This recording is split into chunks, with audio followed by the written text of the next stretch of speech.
Health insurance సంబంధించి ఒక 100% తీసుకుంటే దాంట్లో దాదాపు 28% వరకు ఇన్సూరెన్స్లు అయితే తీసుకుంటున్నారు. దీనికి సంబంధించి అంటే దాదాపు 72% ఇన్సూరెన్స్ తీసుకోకపోవడానికి అనేక ఊహాగానాలు. సో అని ఇన్సూరెన్స్ తీసుకుంటే అది క్లెయిమ్ అవుతుందా కాదా, సో అనేక డౌట్స్ ఊహాగానాలు అయితే జనాల్లో ఉన్నాయి. సో వీటన్నిటికి సంబంధించి స్థానికంగా హెల్త్ అడ్వైజర్ ఏదైతే రమేష్ కుమార్ గారు అయితే మనతో ఉన్నారో, సీనియర్ అంటే చాలా కాలం నుంచి అనేక ఎల్ఐసిలో కావచ్చు, సో ఏదైతే స్టార్ హెల్త్ ఇన్సూరెన్స్ లో కావచ్చు, వీటన్నిటిలో పనిచేసి సుదీర్ఘ అనుభవం అయితే గడించారు.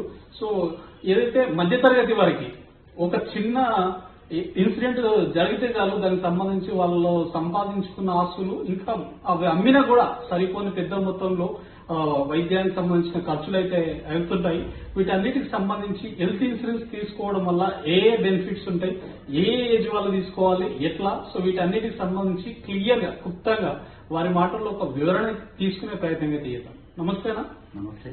సో ఫస్ట్ మనం తీసుకుంటే ఏదైతే హెల్త్ ఇన్సూరెన్స్ సంబంధించి ఒక మధ్యతరగతి వాళ్ళకి ఒక చిన్న ఏదైనా ఇన్సిడెంట్ జరిగినా ఆస్తులు అమ్ముకున్నా కూడా సరిపోవు వాళ్ళ వైద్య ఖర్చులకు సంబంధించి. అటువంటిది హెల్త్ ఇన్సూరెన్స్ ఎందుకు తీసుకోవాలి, మన ఇండియాలో ముఖ్యంగా హెల్త్ ఇన్సూరెన్స్ తీసుకోవడం వల్ల వాళ్ళకి తెలియదు, అవగాహన లేదు. ఇంకా ఇప్పటికి కూడా ఇన్వెస్ట్మెంట్ అనేది ఆస్తుల పైన చేస్తుంటారు, అనేక విధాలు పెడుతుంటారు, కానీ ఎంతో పైన ఎవరు పెట్టే సాహసం చేస్తున్నారు. సో దీనికి సంబంధించి మీ దగ్గరికి వచ్చే కస్టమర్స్ సంబంధించి ఎటువంటి వాళ్ళు వస్తుంటారు, మీరు ఎలా వాళ్ళని క్లైమ్స్ వీటన్నిటికి సంబంధించి ఒక చిన్న క్లుప్తంగా ఇవ్వండి. మేము చాలా వరకు ప్రతి మనిషికి హెల్త్ ఇన్సూరెన్స్ కానీ లైఫ్ ఇన్సూరెన్స్ చేయాలని మా ఆశయం ఉంటుంది. 99% అందరి దగ్గర కూడా కలుస్తుంటాము, అడుగుతుంటాం, చెప్తుంటాము. కానీ మేము అడిగేదాన్ని వాళ్ళు చాలా లైట్ గా తీసుకుంటారు అనమాట. అంటే నాకేమవుతుందిలే అని వాళ్ళ ఊహాగానం, నాకేమవుతుంది, నాకేం కాదు, నా చిన్న ఏజ్ ఉన్నా, నేను నాకు తెలిసిన వాళ్ళు ఉన్నారు, నాకు ఆ హాస్పిటల్ తీసుకుంటా, ఈ హాస్పిటల్ అట్లా ఊహాగానంతో చేస్తారు. అట్లా చాలా సార్లు కూడా చెప్తే చేయకుండా తర్వాత బాధపడ్డలు కూడా చాలా మంది ఉన్నారు మా దాంట్లో. అయితే మొత్తం అయిన తర్వాత కొన్ని మా హెల్త్ ఇన్సూరెన్స్ కూడా ఏంటంటే హెల్తీ ఉన్నప్పుడే పాలసీ తీసుకోవాలి. తర్వాత హెల్త్ ఇష్యూ వచ్చిన తర్వాత మా దగ్గరికి వస్తారు, నాకు డయాలసిస్ అవుతున్నాయి, నాకు పాలసీ కావాలి అని. అట్లాంటి టైంలో ఇవ్వము, పాలసీ ఇవ్వము. అంటే ముందు తీసుకుంటే ఈ హెల్త్ ఇన్సూరెన్స్ తీసుకుంటే ఏంటంటే వాళ్ళు చిట్టీలు వేస్తారు, టైంకు అన్నం తినరు, అన్నం తినకుండా కూడా సంపాదిస్తారు, అంటే ఆరోగ్యం కరెక్ట్ చూసుకోరు. సడన్ గా నిన్న మంచిగా ఉన్నాడు, ఈ రోజు హాస్పిటల్ చేయండి, ఏమీ సీరియస్ అయింది, ఏదో చెప్పలేము అనే టైంలో చెప్తుంటారు. అప్పుడు ఆయన దగ్గర డబ్బులు లేకుంటాయి, ఉన్న డబ్బులు కూడా ఆయన ఉన్నవన్నీ చిట్టీలు కానీ అన్ని కానీ హాస్పిటల్ పరంగా మొత్తం వేస్ట్ అయిపోతుంటాయి.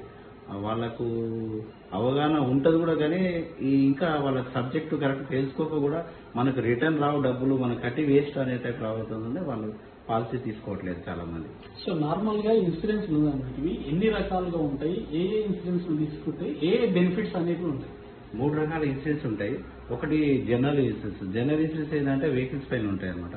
ఇంకోటి life insurance. Life insurance hospital treatment కొరకు ఆల్ ఓవర్ ఇండియాలో ఎక్కడైనా తీసుకోవచ్చు వాళ్ళు. అన్ని కొన్ని కంపెనీలు ఉన్నాయి, ఒక్కొక్క కంపెనీ ఒక రకంగా వాళ్ళకి సేవ చేస్తుంటది. దాన్ని బట్టి వాళ్ళకి నచ్చిన కంపెనీలో తీసుకోవాలి. వాళ్ళు హెల్త్ కార్డు ఇస్తాం మేము. ఆ కార్డు వల్ల ఏంటంటే వాళ్ళు చేసిన పాలసీ, ఎగ్జాంపుల్ ఒక రోజు చేశాడు, ఈ రోజు చేశాడంటే మా దగ్గర నేను స్టార్ లో చేస్తా కనుక ఈ రోజు చేసినంటే రేపు ఉదయం అనుకోకుండా ఆయన స్లిప్ అయిపడినా, యాక్సిడెంట్ అయినా, యాక్సిడెంటల్ బెనిఫిట్ ఫస్ట్ డేకి వెళ్ళి విత్ మెడికల్ తో సహా ఫ్రీ ఉంటుంది ఇమీడియట్ గా అనమాట. అలా ఎఫ్ఐఆర్ ఉండాలి, అది ఉండాలి, అది ఏమి లేదు, ఖాళీ చేయనైతే చేయలేదు. ఈ కార్డు ఉండడం వల్ల ఏంటంటే 24 hours హాస్పిటల్ ఉండాలన్నమాట. హాస్పిటల్ ఉంటే బిల్స్ మొత్తం కంపెనీ వాళ్ళు హాస్పిటల్ పే చేస్తారు. అట్లా అదేవిధంగా 30 days అయిన తర్వాత ఎమర్జెన్సీ ఐటమ్ ఏది ఉన్నా కూడా యాక్సెప్ట్ అవుతుంది. ఎమర్జెన్సీ అంటే ఇప్పుడు హార్ట్ అటాక్ కావచ్చు, అలాంటి వైరల్ ఫీవర్ కావచ్చు, అలాంటి అల్సర్ ఆపరేషన్ కావచ్చు, అట్లాంటి ఎమర్జెన్సీ ఐటమ్ ఏమున్నా కూడా ట్రీట్మెంట్ ఫ్రీ ఉంటుంది. ఇంకా మిగతా కొన్ని కండిషన్ ఉంటుంది. కండిషన్ అంటే ఆల్రెడీ కొంతమంది కిడ్నీ స్టోన్స్ ఉంటాయి, వాళ్ళకు కిడ్నీ స్టోన్స్ వచ్చిందంటే ఆ పాలసీ తీసుకుందాం ట్రీట్మెంట్ చేసుకుందాం అనుకుంటారు. అట్లాంటి వాళ్ళకి waiting period 2 years waiting period ఉంటుంది అనమాట. ఆ వెయిటింగ్ పీరియడ్ అంటే అది ముందు చేసుకున్న వాళ్ళకి ఎలిజిబుల్ అవుతుంది. కానీ సడన్ గా వచ్చి చేసిన వాళ్ళకి అరే నేను పాలసీ చేసుకుంటే కానీ నాకు కిడ్నీ స్టోన్స్ రాకపోయాని మళ్ళీ వాళ్ళు తప్పు ప్రచారాలు చేయడానికి కూడా ప్రయత్నం చేస్తుంటారు. సో ఇమీడియట్ గా అప్లికేబుల్ కాదు. సో ఏదైతే ఇన్సూరెన్స్ చేస్తే తర్వాత మాకు ఏదైనా నిజంగా ఇన్సిడెంట్ ఏదైనా జరిగి హెల్త్ ఖరాబ్ అయినప్పుడు చెయ్యరు, మోసపూరితమైన ఏవైతే ఇన్సూరెన్స్ టర్మ్స్ కానీ ఇవన్నీ ఇచ్చి అంటే ఇన్సూరెన్స్ అంటేనే మన ఇండియాలో ఒక చిన్న అపోహలు అయితే ఉన్నాయి, ఏది మోసం చేస్తారు, క్లెయిమ్ కాదనేది. సో వీటన్నిటికి సంబంధించి నిజంగా జెన్యున్ గానైనా ఇది వాస్తవానికి ఎంతవరకు జెన్యున్ ఉంటుంది అంటే వాళ్ళు పాలసీ చేసేటప్పుడే మేము ఏం చేస్తామంటే ఓపెన్ గా చెప్పమని చెప్తాం. మీకు ఆల్రెడీ ఏమైనా డిసీజ్ ఉన్నాయా ఉంటే ఇక్కడ మెన్షన్ చేయండి. మెన్షన్ చేస్తేనే మీకు నెక్స్ట్ అవుతుంది. ఒకవేళ మీరు మెన్షన్ చేయకుంటే దానివల్ల మీకు హాస్పిటల్ పరంగా వస్తే పాలసీ రిజెక్ట్ అవుతుంది. అందుకోసం టర్మ్ అండ్ కండిషన్స్ ఏం కావాలో మేము మొత్తం చెప్తాం. అది కంప్లీట్ గా క్లుప్తంగా వినండి. విన్న తర్వాత దాని దగ్గర రాకపోతే మీకు కంపెనీ పేరు మీరు ఏం మాట్లాడినా నడుస్తుంది. కానీ ఇప్పుడైతే మేము చెప్పిన వరంగా మీరు కరెక్ట్ ఉంటే మాత్రం డెఫినెట్ గా చాలా మందికి ఇచ్చాము. నేను చాలా మంది క్లైమ్ కూడా చేయించాను. ఎందుకంటే 6 minutes లో కూడా గర్భసంచి ఆపరేషన్ ఉంటే నా కస్టమర్కి ఇప్పించాము. అట్లా జెన్యున్ గా ఉన్నాయి అన్నదానికి నేను ఇంతవరకు చేసినానంటూ నేను తక్కువ చేసినా పర్వాలేదు కానీ జెన్యున్ గా పాలసీ చేస్తాను. ఎప్పుడు ఏదంటే రిజెక్ట్ కాలేదు. అంటే కంపెనీ పరంగా నేను ఇచ్చే క్లయింట్స్ మాత్రం ఎప్పుడు రిజెక్ట్ కాలేదు. సో మాక్సిమం 100% ఇచ్చారు. సో ఏదైతే ఇన్సూరెన్స్ మీరు చేసిన దాంట్లో అత్యధిక అమౌంట్ ఏ పాలసీ చేసేది ఇంతవరకు? నేను యాక్చువల్గా నా దగ్గర ఇప్పుడు నేను లైఫ్ ఇన్సూరెన్స్ చేస్తాను, హెల్త్ ఇన్సూరెన్స్ చేస్తాను. లైఫ్ లో కూడా ఒక 3000 మంది కస్టమర్స్ ఉన్నారు నాకు. ప్రతి సంవత్సరం నేను 150-100 పాలసీస్ చేస్తుంటాను. తర్వాత టార్గెట్ MDRT టార్గెట్ అని ఉంటుంది. ఆ టార్గెట్ నేను ఒక గత 4 years కి అచీవ్మెంట్ లో నడుస్తుంది. అట్లా నేను సర్వీస్ ఫుల్ టైం సర్వీస్ చేస్తాను. వేరే పనులు ఏం పెట్టుకోను. ఎప్పుడు వాళ్ళకు కస్టమర్కి అందుబాటులో ఉంటా. LIC చనిపోయిన వాళ్ళకి ఒకవేళ చనిపోయినప్పుడు వాళ్ళ క్లయింట్స్ నా కస్టమర్లకు within 1 day కూడా ఇచ్చాను నేను. ఎందుకంటే నా పర్ఫార్మెన్స్ అట్లా ఉంటుంది. నేను జెన్యున్ గా చేస్తా. నేను ఇప్పటివరకు నా ఏజెన్సీ తీసుకున్నప్పటికెళ్ళి ఎలాంటి నా పైన కానీ ఆరోపణలు కానీ ఎలాంటి రిమార్కులు లేవు. ఏ కస్టమర్ నాకు చేయలేదు. నేను సోషల్ సర్వీస్ చేస్తుంటా కనుక వాళ్ళు చాలా మంది నాతో అభిమానంతోనే ఇతనైతే బాగా చేస్తాడని చెప్పి రెఫరెన్స్ మీద నాకు బిజినెస్ ఎక్కువ వస్తుంది. సో అంటే నేనేమంటానంటే ఎంత పెద్ద మొత్తంలో ఒక ఇన్సూరెన్స్ ఏదైనా పాలసీ ఉన్నప్పుడు ఎక్కువ మొత్తంలో చేసిన అటువంటి సంఘటనలు ఏమైనా ఉన్నాయి. 10 లక్షలు ఉన్నాయి, 20 లక్షలు ఉన్నాయి. ఇప్పించాను. ఎందుకంటే అప్పుడు నేను 2005 చేసినప్పుడు చాలా వరకు చిన్న పాలసీలే ఉండే. 50,000, 1,00,000, 2 లక్షలు, 3 లక్షలు అట్లా ఉన్నాయి. ఇప్పుడు చేస్తున్నాం 50 లక్షల పాలసీ, ₹1,00,00,000 పాలసీ, 20 లక్షల పాలసీ, 30 లక్షల ఇప్పుడు చేస్తున్నాం. అంటే వాళ్ళ ఇన్కమ్ పెరుగుతుంది కదా వాళ్ళు చేసేది. వాళ్ళకి కొంతవరకు ఇప్పుడు అవగాహన కూడా వస్తుంది. ఇంతకుముందు అనవసరంగా ఇప్పుడు కూడా కొంతమంది కస్టమర్ చాలా మంది బంగారాలు అని బంగ్లాలు ప్లస్ కార్లు కొని తర్వాత కొన్ని రోజుల తర్వాత వాళ్ళకి రిస్క్ జరిగినాక వాళ్ళ ఫ్యామిలీ మొత్తం అవన్నీ అమ్మేసుకునే పరిస్థితి కూడా వచ్చింది. అంటే కనీసం వాళ్ళు నేను లేకుంటే నా ఫ్యామిలీకి ఎట్లా అని ఆలోచన చేయని కూడా చాలా మంది ఉన్నారు.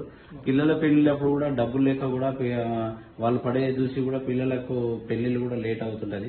మన దగ్గర ఏంటంటే ఎడ్యుకేషన్ పాలసీ ఉన్నాయి, మ్యారేజ్ పాలసీస్ ఉన్నాయి, మనీ బ్యాక్ పాలసీస్ ఉన్నాయి, అన్ని టర్మ్ పాలసీ ఉన్నాయి, షేర్ మార్కెట్ పాలసీ, యూలు పాలసీస్ ఉన్నాయి. అట్లా అన్నట్టు సింగిల్ ప్రీమియం అంటే ఒకేసారి డిపాజిట్ చేస్తూ వస్తుంది. పెన్షన్ పాలసీస్ ఇక రకరకాల ఒక 20-30 పాలసీస్ ఉంటాయి మన దగ్గర LICలో. దానివల్ల ఒక్కొక్కరికి నచ్చింది వాళ్ళకి ఏది షూట్ అవుతుందో అది చెప్పేస్తాం. దాన్ని బట్టి వాళ్ళు తీసుకుంటారు. దాని బెనిఫిట్ వాళ్ళు అనుభవిస్తారు అన్నమాట. సో ఒక మ్యారేజ్ పాలసీ అనేది ఒక మధ్యతరగతి వ్యక్తికి సో పెద్ద మొత్తంలో కూతురికి కట్నకానికి ఇచ్చి చేయాలంటే చాలా ఇబ్బందికరమైన పరిస్థితి.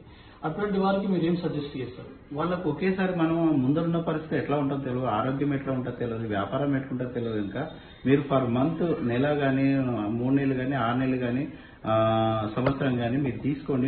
మీ పాప మ్యారేజ్ కు మీకు ఎంత కావాలి ఈ రోజు డిసైడ్ చేసుకోండి. సరే మీరు 20 లక్షలు రావాలనుకుంటే ఈ రోజు ఒక 10 లక్షల పాలసీ కట్టండి. ఆ 10 లక్షల కడుతున్నాక మీరున్నా లేకుండా మీ బిడ్డ పెళ్లి మాత్రం ఆగదు. అంటే తండ్రికి రిస్క్ జరిగినా బిడ్డ పెళ్లి మాత్రం ఆగదు. ఎందుకంటే అది ఇన్సూరెన్స్ అట్లా ఉంటుంది. ఇంకా చేసేదే అంటే ఇన్ కేసు ఏమైనా జరిగితే ఫ్యామిలీ రోడ్ మీద పడకూడదనే ఉద్దేశంతోనే పాలసీ తీసుకుంటారు. కనుక అట్లాంటి పరిస్థితుల్లో ఆ టైంలో వాళ్ళకి డబ్బులు వచ్చేస్తే వాళ్ళు ఆరామ్సే పెళ్లి చేసుకోవచ్చు అనమాట. అంటే ఇబ్బంది పడకుండా చేసుకోవచ్చు అనమాట.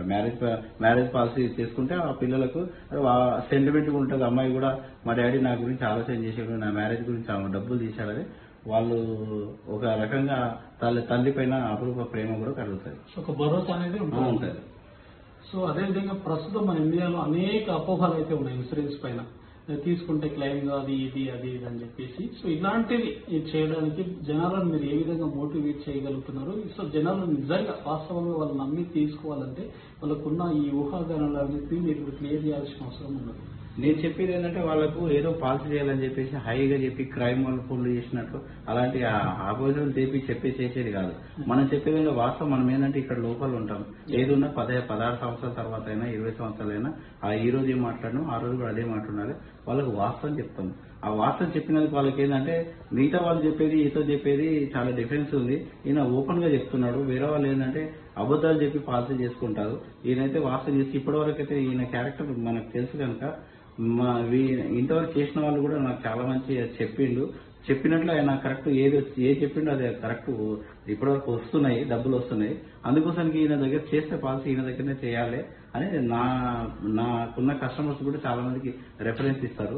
వాళ్ళు కూడా మాకు హెల్ప్ చేస్తారు. వాళ్ళంటే వాళ్ళు ఇచ్చిన నమ్మకంతోనే నేను కంప్లీట్ గా పాలసీస్ కంప్లీట్ చేసి వాళ్ళకు ఒక టైంకు పాలసీ ఒక ల్యాప్స్ అయ్యే మూమెంట్ ఉంటే కూడా వాళ్ళకు డబ్బులు లేకుండా కూడా నేను హెల్ప్ చేస్తూ ముందుకు తీసుకెళ్తుంటాను అనమాట. సో మధ్యలో నష్టం కాకుండా వాళ్ళ కస్టమర్లకు నష్టం కాకుండా వాళ్ళు ఇన్ని రోజులు కట్టిన పాలసీ వాళ్ళకి ఏంటంటే కొంత టైం పరిస్థితులు పడ్డ కట్టలేకపోతే ఆఫీస్ ఏం చేస్తారంటే వాళ్ళకి ఇన్సూరెన్స్ క్లైమ్ జరగడం జరిగితే ఇన్సూరెన్స్ క్లైమ్ ఇవ్వదు. అట్లాంటి పరిస్థితి వస్తే కూడా పరిస్థితి వాళ్ళకి ముందే చెప్తాను నేను. వాళ్ళకి ఇంటిమేషన్ చేస్తుంటా, ఒక నెల ముందు నుండి మెసేజ్లు పెడతా, వాట్సాప్ లో పెడుతుంటా, అలాంటి కాల్ చేస్తుంటా, రిమైండర్స్ చేస్తూనే ఉంటా. నెక్స్ట్ ఆయనకు అవగాహన లేకపోతే ఆయన ఎవరు చెప్తే వాళ్ళంటూ కూడా అవగాహన చేయిస్తాను అనమాట. అంటే చాలా మంది కొంతమంది ఏంటంటే ఏం కాదులే తర్వాత మనం ఇష్టం కట్టుకుంటే నడుస్తుంది, ఆయన అట్లే ఫోన్ చేస్తుంటాడు అనే కాన్సెప్ట్ లో కొందరు ఉంటారు. అట్లాంటి వాళ్ళకి జరిగిన పరిస్థితులు కూడా మిగతా వాళ్ళకి వచ్చిన నా కస్టమర్ కూడా చాలా మంది ఒకరిద్దరు కస్టమర్లు ప్రీమియం కట్టక ఒక 20-30 లక్షల రూపాయల క్లైమ్ రాని వాళ్ళు కూడా ఉన్నారు. అంటే ప్రీమియం పే చేసింటే వాళ్ళకు వస్తుండే, కానీ వాళ్ళు తర్వాత చేద్దాంలే అనుకుని అంతట్లో కరోనాలో వాళ్ళకు ప్రాబ్లమ్స్ వచ్చి చనిపోయారు. అట్లా పరిస్థితి వస్తున్నాయనే ఉద్దేశంతో వేరే వాళ్ళకు కూడా అవగాహన చేసి లేకున్నా కనీసం డబ్బులు లేకుంటే మా దగ్గరనే లోన్ ఇప్పించి కూడా పాలసీ కంటిన్యూ పెడతాను అనమాట. మీ దగ్గర డబ్బులు ఉన్నప్పుడు ఆ లోన్ తీసి కట్టేసి తక్కువ రేట్ ఆఫ్ ఇంట్రెస్ట్ తక్కువ ఉంటుంది, ప్లస్ సిబిల్ స్కోర్ సంబంధం లేదు, మీరున్న బాండ్ మా దగ్గర పెడితే మీకు లోన్ ఇస్తాం కదా అని తీసుకోమని చెప్పి ఎల్ఐసి కట్టిన వాళ్ళకి మాత్రం ఎవరి దగ్గర అప్పు చేయదు. 3 ఏళ్ళు మా దగ్గర కట్టిందంటే మీకు కంప్లీట్ లోన్ వస్తుంది కనుక అదొకటి మర్చిపోద్దని వాళ్ళకి ఇంటిమేషన్ చేస్తున్నా. ఎప్పుడైనా హాస్పిటల్ పరంగా అవసరం ఉన్నా లేదంటే ఇంట్లో ఫంక్షన్లు అవసరం ఉన్నా మా దగ్గర లోన్ ఇస్తాము, లోన్ తీసుకోండి అని చెప్పి లోన్ కూడా ఇస్తాము. పాలసీని బట్టి టర్మ్ పాలసీలకు లోన్స్ రావు, ఈ మామూలుగా పాలసీలో ఉంటాయి కదా అట్లా పాలసీలకు లోన్స్ ఇస్తాం అన్నమాట. సో బయట ఇక్కడ పెద్ద మొత్తంలో పెట్టి తీసుకుని వాళ్ళతో కాల్ చేసి వాళ్ళతో డిప్రెషన్ పడడం, వాళ్ళ ఫోన్ ఎత్తకపోవడం అట్లా. మన దగ్గర ఏంటంటే ప్రతి నెల ఈఎంఐ కట్టాలి, బజాజ్ ఫైనాన్స్ టైప్ చిట్టి టైప్ కట్టాలనే కాన్సెప్ట్ ఏముండదు. వీలుంటే కట్టచ్చు, లేదంటే వాళ్ళ టర్మ్ 16 ఉందా 20 ఉందా 30 ఉందా 6 అమౌంట్ పట్టుకొని ఇచ్చేస్తాం. మేము కట్టేది అడిగేది ఏంటంటే ఫస్ట్ కట్టేది ఏంటంటే ప్రీమియం రెగ్యులర్ కట్టండి, ఇంట్రెస్ట్ మాత్రం 6 నెలలకు ఒకసారి కట్టండి. ఆ ఇంట్రెస్ట్ ఒకటి కడితే అసలు అమౌంట్ కట్టకుండా పర్లేదు, మీరు టెన్షన్ పడేది లేదని చెప్పేసి వాళ్ళకి ముందు చెప్పేస్తాం అనమాట. ఈ ఇన్సూరెన్స్ పనులు చాలా మంది ఏం చేస్తారంటే చెప్తే ఎక్సైటెడ్ అయ్యి మోటివేషన్ అయితే కడతారు, కట్టి 1-2-3 నెలలు విడతల వారిగా కట్టి తర్వాత స్టాప్ చేస్తారు. మళ్ళీ వస్తుందేమో అది కంటిన్యూ చేద్దాం, 5-6 నెలల తర్వాత ఒకటేసారి సింగిల్ పేమెంట్ చేద్దాం అట్లా ఇట్లా అనుకుంటుంటారు. సో ఇట్లా చాలా జరిగినాయి కూడా, నాకు కూడా వాస్తవాలు జరిగినాయి. సో వాస్తవంగా నిజంగా ఇట్లా చేసే వాళ్ళకు మీరేం చెప్తారు? అట్లా చేసే వాళ్ళకు బెనిఫిట్ తక్కువ ఉంటుంది. ఎందుకంటే మెడికల్స్ ఉంటాయి, ఆయన ఏజ్ ఎక్కువ ఉందనుకోండి మెడికల్ రిపోర్ట్ ఉంటుంది. మెడికల్ రిపోర్ట్ లో ఆయనకు ఆల్రెడీ ఏదైనా డిసీజ్ ఉందనుకో కంపెనీ యాక్సెప్ట్ చేయదు. అంటే అందుకోసం కింద రెగ్యులర్ ప్రీమియం కట్టిన వాళ్ళకి బెనిఫిట్స్ ఎక్కువ అవుతాయి. ఆ లేట్ ఫీజు కట్టిన వాళ్ళకి వాళ్ళకి ఏంటంటే 3 సంవత్సరాల తర్వాత ఒక 6 నెలలు కట్టకుండా కూడా పాలసీ ల్యాప్స్ అయిపోతుంది. మళ్ళీ దాన్ని రివ్యూ చేయాలంటే మళ్ళీ మెడికల్ కావాలి. దానివల్ల ఏంటంటే వాళ్ళకి ఏంటంటే ఎర్లీ రేపు ఏమైనా రిస్క్ జరిగిందంటే ఎర్లీకి ఏమంటే ఎంక్వైరీ చేసి ఇస్తారు. కొంతమంది 5 సంవత్సరాలు కడతారు, 1 సంవత్సరం కట్టారు, కట్టకుండా వదిలి మళ్ళీ 1 ఇయర్ తర్వాతనే ఎక్స్పైర్ అవుతారు. వాళ్ళకి ఏంటంటే ఎర్లీగా అంటే ఎంక్వైరీ అంటే ఆల్రెడీ ఆయనకి ఏదో డిసీజ్ వచ్చి ఉంటుంది, ఆ డిసీజ్ వల్ల ఆయన ఆ పాలసీ కంటిన్యూ కూడా చేయలే పరిస్థితి ఉంటుంది. అంటే మళ్ళీ కంటిన్యూ చేయాలంటే మళ్ళీ దానికి మెడికల్ సర్టిఫికేట్ ఉంటుంది కనుక ఆ సర్టిఫికేట్ రాకుంటే పాలసీ కంటిన్యూ చేయడానికి రాదు. హెల్తీ ఉన్నారంటే మాత్రం 5 సంవత్సరాల లోపల పాలసీ కంటిన్యూ చేసుకోవచ్చు. పెండింగ్ ఉన్న పాలసీ మొత్తం మళ్ళీ కంటిన్యూ 5 సంవత్సరాల లోపల పే చేసేసి మళ్ళీ కంటిన్యూ అయిపోతుంది పాలసీ, మళ్ళీ ఇన్సూరెన్స్ కూడా యాక్టివేషన్ ఉంటుంది అనమాట. సో ఏదైతే మీ దగ్గర తీసుకున్న పాలసీలు అదేవిధంగా కొన్ని ఆన్లైన్ లో కూడా ఉంటుంటాయి పాలసీలు, సో వాటిని మేము నమ్మడానికి వీలుందా? ఆన్లైన్ లో చాలా మంది ప్రీమియం తక్కువ ఉందని తీసుకుంటారు, మోసపోతారు. ఎందుకంటే సర్వీస్ లేకుంటుంది, వాళ్ళకు కరెక్ట్ చెప్పరు, వాస్తవం చెప్పరు, ఏమి చెప్పరు. పాలసీ వచ్చిందా, నెంబర్ వచ్చిందా, బాండ్ వచ్చిందా చూస్తారు. తర్వాత ఏంటంటే మళ్ళీ దాంట్లో క్వశ్చన్స్ లో ఉంటారు, ఆ క్వశ్చన్ లో వాళ్ళకి అన్ని బెనిఫిట్స్ లేకుంటాయి అన్నమాట. ఇప్పుడు బెనిఫిట్ లేకపోవడం వల్ల వాళ్ళకి ప్రీమియం తగ్గుతుంది అనమాట.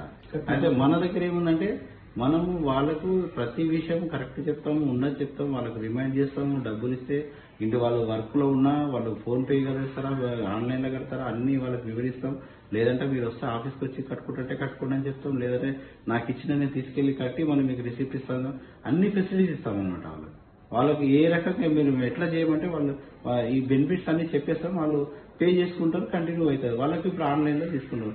వాళ్ళకి లోన్ అవసరం పడుతుంది, వేరే అడ్వైజర్ సంతకం పెట్టాలంటే పెట్టారు, వాళ్ళకి ఇబ్బంది పడతారు అనమాట. అట్లాంటి పరిస్థితులు మన దగ్గర చేస్తే ఏంటంటే నాకు ఇట్లా లోన్ కావాలంటే ఇంటి దగ్గరనే లోన్ ఫామ్ మీద సంతకం పెట్టిస్తూ నేను తీసుకెళ్లి ఆఫీస్లో ఇచ్చేస్తే వాళ్ళకు with in half an hour, 1 day, half day లోపల వాళ్ళకు అమౌంట్ క్రెడిట్ అయిపోతుంది. వాళ్ళకు మీ ఇంటిమేషన్ మెసేజ్ వస్తుంది, వాళ్ళు దాని నుండి లాభం పొందుతారు.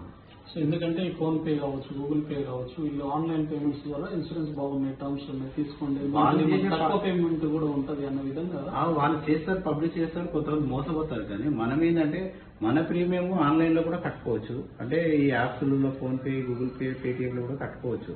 కానీ వాళ్ళు కూడా మా దగ్గర ఇన్సూరెన్స్ ఉంది మీరు చేయండి, ఇంత ప్రీమియం ఉందని అడ్వర్టైజ్ చేసుకుంటారు వాళ్ళు.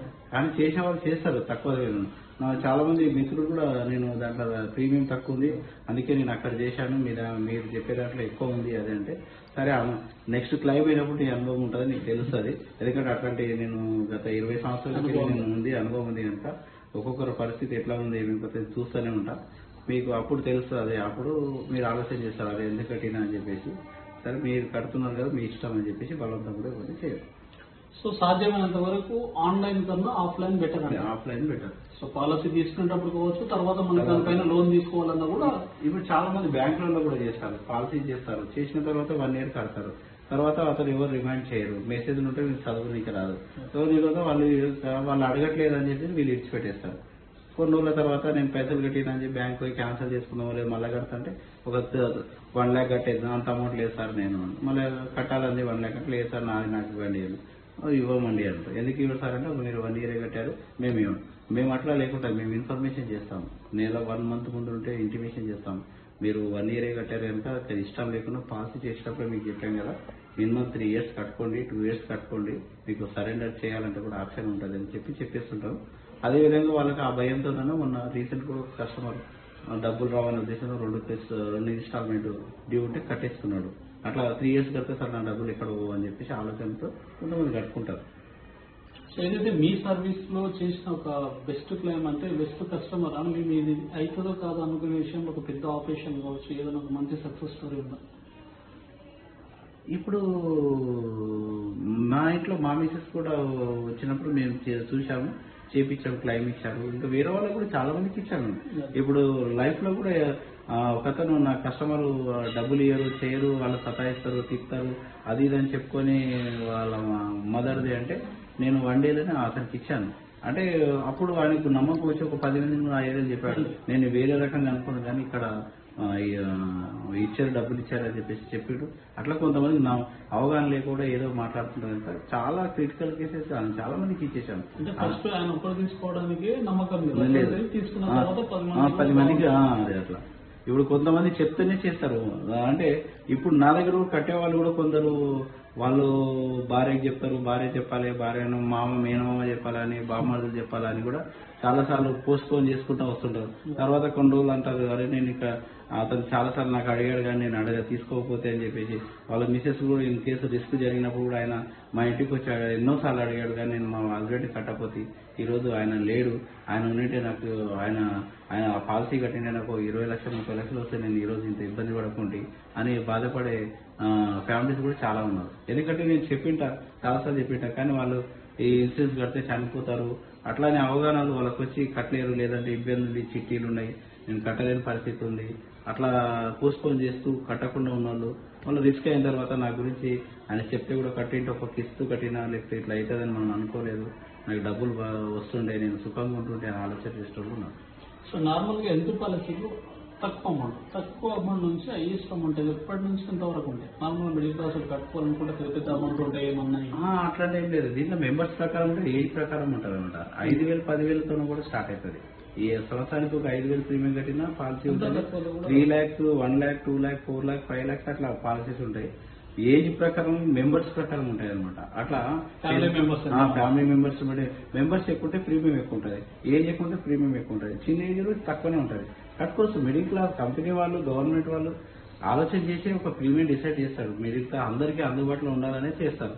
వాళ్ళ స్తోమత ఎంత ఉంటే అంత కట్టుకోమంటాం. నేను ఇంతనే కట్టాలి అంతనే కట్టాలనే కండిషన్స్ ఏం పెట్టి వాళ్ళ ఇష్టపోతే కట్టుకోమంటాం. అంటే ఫస్ట్ చిన్నది కట్టుకున్న తర్వాత పెంచుకోవచ్చు కూడా. ఇప్పుడు నా దగ్గర చాలా మంది ఫస్ట్ ఇన్కమ్ తక్కువ ఉన్నప్పుడు చిన్న పాలసీ చేస్తారు. తర్వాత వాళ్ళ పిల్లలు ఫ్యామిలీ ఏదైనా సెట్ అయినప్పుడు మళ్ళీ ఇంకా వేరే చేసుకుంటారు. అట్లా ఒక్కో చేసిన వాళ్ళు కూడా డబల్ కూడా చేస్తుంటారు అనమాట. వాళ్ళ ఇన్కమ్ పెరిగే కొద్దీ సేవింగ్ చేసేటప్పుడు చేస్తుంటారు. మన దగ్గర ఏంటంటే సేవింగ్ కమ్ ఇన్సూరెన్స్ ఉంటుంది. వేరే దగ్గర ఏంటంటే ఓన్లీ సేవింగ్ ఉంటుంది అనమాట. అట్లా. సో ఇన్సూరెన్స్ అంటే కేవలం ఎల్ఐసి మాత్రమే తెలుసు చాలా రూరల్ గ్రామాల్లో.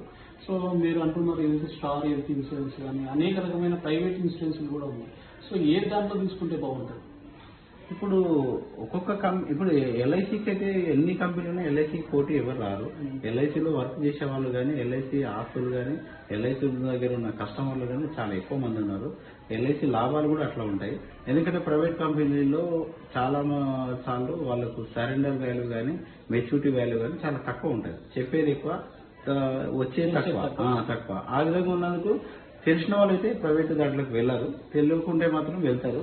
వాళ్ళు చెప్పిన మాటలు కొత్తగా అడ్వైజర్ జాయిన్ అవుతారు. వాళ్ళు ఒక 2 years ఏదో చెప్తారు. తర్వాత వేరే జాబ్ వచ్చి వెళ్ళిపోతే కూడా అట్లాంటి వాళ్ళు కూడా చాలా మంది మా దగ్గరికి వచ్చి బాధపడతారు. అన్న నేను 2 years కట్టినా అతను అడ్వైజర్ కనిపిస్తలేడు, చేస్తలేడు, ఫోన్ లిఫ్ట్ చేస్తలేడు, మళ్ళీ ఏడ కట్టాలో తెలియదు అని అట్లా కూడా చెప్పేటోళ్ళు చాలా మంది ఉన్నారు. అందుకోసం నేను చెప్తాను, సర్వీస్ చేస్తాడా లేదా అని ఆలోచన చేసుకొని చేసుకోండి. ఎవరి దగ్గర చేసినా మీకు ఫుల్ టైం సర్వీస్ ఉన్న దగ్గరనే బిజినెస్ చేసుకోండి, బిజినెస్ ఇవ్వండి వాళ్ళకని చెప్తాను. సో ఈ హెల్త్ ఇన్సూరెన్స్ లో హెల్త్ ఇన్సూరెన్స్ అంటుంటే ఎడ్యుకేషన్ అంటారు, మ్యారేజ్ అంటారు, ఇట్లా ఎన్ని రకాలుగా? ఇప్పుడు హెల్త్ ఇన్సూరెన్స్ అంటే ఓన్లీ హాస్పిటల్ ట్రీట్మెంట్ ఉంటుంది. మ్యారేజ్ అంటే ఎడ్యుకేషన్ ప్లస్ పెన్షన్ అంటే మనీ బ్యాక్ వచ్చేది లైఫ్ ఇన్సూరెన్స్ వస్తుంది అన్నమాట. జనరల్ ఇన్సూరెన్స్ సెక్షన్ వేరే 3 సెక్షన్స్ మూడు రకాల పాలసీస్ డిజైన్ చేస్తారు. వాళ్ళ ఆ డిజైన్ ప్రకారం ఒక్కొక్కరికి ఒక అందుబాటులో చిన్న వయసులో ఒక్కొక్కటి, పుట్టిన పాపకు ఒకటి, అండ్ పేదవాళ్ళకు ఒకటి, మిడిల్ క్లాస్ వాళ్ళకు, సాఫ్ట్వేర్ అట్లా డిజైన్ పాలసీస్ ఉంటాయి. వాళ్ళకి అన్ని రకాలు చెప్తే వాళ్ళకి నచ్చింది వాళ్ళు తీసుకుంటారు. హెల్త్ ఇన్సూరెన్స్ లో కూడా పాలసీస్ ఉంటాయి. విఐపి పాలసీస్ అని ఉంటారు. ఎగ్జాంపుల్ గా అంటే ఎక్కువ ఏసీ రూమ్స్ ఉంటాయి, ప్లస్ ఫ్లైట్ ఛార్జెస్ కానీ మిగతా పాలసీని బట్టి ఫెసిలిటీస్ ఎక్కువ ఉంటుంది అనమాట. నార్మల్ పాలసీలకు జనరల్ వార్డు అట్లా ట్రీట్మెంట్ ఉంటుంది అనమాట. సో వాళ్ళు ఏది తీసుకుంటే వాళ్ళకు అందుబాటులో ఏది నచ్చితే దాని అన్ని పాలసీస్ వాళ్ళకు వివరిస్తాము. దాంట్లో నచ్చిన పాలసీ వాళ్ళు తీసుకుంటారు. వాళ్ళ బడ్జెట్ని బట్టి వాళ్ళు ఆలోచన చేస్తారు. సో నార్మల్ ఏ ఏజ్ నుంచి ఏ ఏజ్ వరకు ఉంటాయి ఈ పాలసీ? హెల్త్ ఇన్సూరెన్స్ మాత్రం పుట్టిన బర్త్ పాప నుండి లైఫ్ టైం ఫస్ట్ స్టేజ్ నుండి లైఫ్ వరకు ఉంటుంది. దానికి మెచ్యూరిటీ అనేది ఉండదు హెల్త్ ఇన్సూరెన్స్. అదే లైఫ్ ఇన్సూరెన్స్ అయితే మెచ్యూరిటీ ఉంటుంది. మన దగ్గర ఏంటంటే 0 పాప నుండి 65 years వరకు కూడా చేసుకోవచ్చు అనమాట. రకరకాల పాలసీస్ రకరకాల ఏజ్ ప్రకారం ఉంటాయి అనమాట. ఇప్పుడు హెల్త్ ఇన్సూరెన్స్ ఎక్కువ 50-60 వరకే ఉంటాయి. తర్వాత ఏదైతే ఏజ్ వినబడుతున్న కొద్ది అనేక డిసీజ్ వస్తాయి కాబట్టి ఉండవు హెల్త్ ఇన్సూరెన్స్. ఇస్తాం వాళ్ళ డిసీజ్ ఉన్నా వాళ్ళు మెన్షన్ చేస్తారు. షుగర్ ఉన్న వాళ్ళకి ఇస్తాం, హార్ట్ ఆపరేషన్ వాళ్ళకి ఇస్తాం, అన్ని రకాలైన వాళ్ళకి ఇస్తాం. కానీ ముందు ఏది వాళ్ళ పర్సంటేజ్ ప్రకారం వాళ్ళకు వాళ్ళు మెన్షన్ చేస్తే మేము ఇస్తామా లేదా వాళ్ళ రిపోర్ట్ చెక్ చేసి మేము అప్రూవ్ తీసుకున్న కంపెనీతోన వాళ్ళు ఓకే అంటేనే వాళ్ళకి పాలసీ ఇస్తాం. విత్ కండిషన్స్ ఉంటాయి దాన్ని. ఆ కండిషన్ ప్రకారం వాళ్ళకి ఇస్తాం అన్నమాట. వాళ్ళకి యాక్సెప్ట్ అయ్యి వాళ్ళు ఒప్పుకుంటేనే మేము ఆ పాలసీ ఇస్తాం వాళ్ళకి. సో జెన్యున్ గా ఏ ప్రాబ్లం ఉన్నా హెల్త్ ఇష్యూస్ ఉన్నా బిఫోర్ చెప్తేనే ఉంటుంది అనమాట. తర్వాత పాలసీ తీసుకోక ముందు మాకు ఇప్పుడు వచ్చిందని చెప్పేసి వాళ్ళకి షుగర్ ఉంటుంది, కొంతమందికి ఏమైనా ప్రాబ్లమ్స్ ఉన్నాయంటే ఏమీ లేవంటారు. పాలసీ తీసుకున్న ఒక నెలకే 450 వచ్చింది. ఏమి లేదన్నోడికి ఎట్లా 450 1 day 1 month 2 months ఎట్లా వస్తుంది అనే కాన్సెప్ట్ తోనే ఎన్ని రోజులకి వెళ్ళి ఉందని చెప్పి డాక్టర్స్ వెరిఫికేషన్ చేస్తారు. వీళ్ళు ఇన్ని రోజులకి వెళ్ళి పాలసీ అని చెప్పేసి వాళ్ళు పాలసీ రిజెక్ట్ చేస్తారనమాట. అంటే క్లైమ్ రిజెక్ట్ అవుతుంది అనమాట. హెల్త్ది కానీ లైఫ్ది కానీ. మేమున్నది ఏంటంటే ఫస్ట్ ఆఫ్ ఆల్ హెల్తీ ఉన్న వాళ్ళకే పాలసీ చేస్తాం. చాలా సార్లు ఉన్నారు, చాలా మంది వస్తారు, ఏదేదో చెప్పేస్తుంటారు, ఏదో చేయాలని చూస్తారు, కానీ మేమైతే యాక్సెప్ట్ చేయం. ఎందుకంటే హెల్తీగా ఉన్న వాళ్ళకి పాలసీస్ ఇస్తాం. సర్వీస్ కూడా అట్లా ఉంటుంది. మీరు మా దగ్గర అయితే మేము హెల్తీగా ఉన్న వాళ్ళకి ఇస్తాం, ఓపెన్ కటాకట్ చెప్పేస్తాం అన్నమాట. సో ఫైనల్ గా మీరు దాదాపు 2005 నుంచి అయితే ఈ ఏదైతే ఇన్సూరెన్స్ సంబంధించిన దీంట్లో అయితే సర్వీస్ అయితే చేస్తున్నాం. సో ఉమ్మడి మహబూబ్ నగర్ లో కావచ్చు, మహబూబ్ నగర్. సో ఏదైతే 2005 నుంచి 2025 వరకు మీరు ఈ హెల్త్ ఇన్సూరెన్స్ ఈ సర్వీస్ లో మీరు చేసిన అనుభవం సో ఏదైతే ఫైనల్ గా ఏదైతే కస్టమర్స్ కావచ్చు మహబూబ్నగర్ లో ఉన్న వ్యక్తులకు హెల్త్ ఇన్సూరెన్స్ కానీ వేరే ఏ ఇన్సూరెన్స్ కానీ తీసుకోవడానికి బెస్ట్ అడ్వైజ్ ఏమి ఇస్తారు మీరు? నేను వాళ్ళకు ఫస్ట్ ఆఫ్ ఆల్ ఏంటంటే ఆస్తులు లేకున్నా ఫస్ట్ ఇన్సూరెన్స్ చేసుకోమని చెప్తాం. ఏమున్నా లేకున్నా ఇన్సూరెన్స్ చేసుకోమని చెప్తాం. ఎందుకంటే ఇన్సూరెన్స్ ఉంటేనే ఫ్యామిలీ మాత్రం ఉన్న సంపాదన నిలబడుతుంది, లేకుంటే మాత్రం మొత్తం ఖరాబ్ వెళ్ళిపోతుంది. అది హాస్పిటల్ పరంగా కావచ్చు, లేదంటే ఒకవేళ ఆస్తి సంపాదించిన ఫ్యామిలీ వాళ్ళు లేకుంటే వాళ్ళు కష్టపడే వాళ్ళు ఉంటారు కనుక వాళ్ళకి బిజినెస్ అని లేడీస్ చేయలేకపోతారు కనుక ఉన్న ఆస్తి సంవత్సరం ఇంత అమ్ముకుంటూ బతకాల్సి వస్తుంది. కానీ అదే ముందే పాలసీస్ ఉంటే వాళ్ళకి ఏంటంటే ఉన్న డబ్బులు మాత్రం స్థిరంగా ఉంటాయి. ఏ దానికి ఫస్ట్ సంపాదించిన పైసలకు ఖర్చు కాకుండా ఉంటుంది అన్నమాట. అందుకే వాళ్ళకి ఇంటిమేషన్ ఏంటంటే హెల్త్ కానీ లైఫ్ కానీ చేసుకోండి. ఈ రెండు చేసుకోకపోతే మాత్రం మీ జీవితం అయితే ఇబ్బందుల పాలవుతుందని కూడా చెప్పేస్తున్నాం.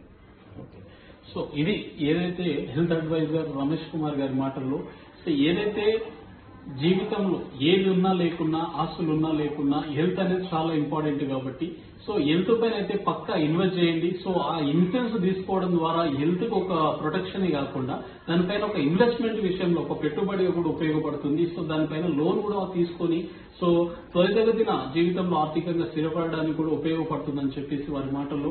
అదేవిధంగా ఏదైతే హెల్త్ ఇన్సూరెన్స్ అనేది చాలా ముఖ్యమైన విషయం. సో మధ్యతరగతి వ్యక్తులకు అదొక ధీమాగా ఉపయోగపడుతుందని చెప్పేసి వారి మాటల్లో. సో వారి సర్వీసుల్లో అనేక రకాలైన ఇన్సూరెన్స్ లో బెస్ట్ అవార్డ్స్ కానీ అనేక రకాలైన చాలా మందిని ఇక్కడ నుంచి అవుట్ ఆఫ్ కూడా పంపించి సో వారికి ఒక ప్రోత్సాహకంగా ఒక ఎంకరేజ్మెంట్ గా అనేక విధాలుగా సో హెల్త్ ఇన్సూరెన్స్ యొక్క ప్రాముఖ్యత గురించి అనేక సంవత్సరాల నుంచి ఒక సర్వీస్ అయితే అందిస్తున్నారు.